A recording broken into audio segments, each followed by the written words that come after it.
here in the lower level of the Ridge Road house, and this is our guest suite. You're gonna come and follow me through this area here. This is probably one of my favorite lower levels that we've done, and why I love it so much is not only amazing views, but we have this amazing flow kind of wraps around the south of the hexagon of the house. To gain this kind of open concept that we have upstairs, obviously, we really had to do a lot of structural work, removing walls, adding in a 40-foot structural beam here that we wrapped in this lovely alder trim as well. And yeah, it just really opens up, makes this lower level brighter. We have this beautiful jovial stove that was existing that we relocated to this corner to create this beautiful fireplace nook.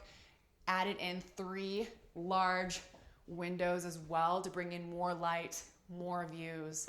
And then kind of to end off the open concept area, we have kind of a living area. It's kind of like the perfect way to end a night sitting down here, staring out at the views, and just really makes this lower level feel cozy and that you're not gonna wanna leave.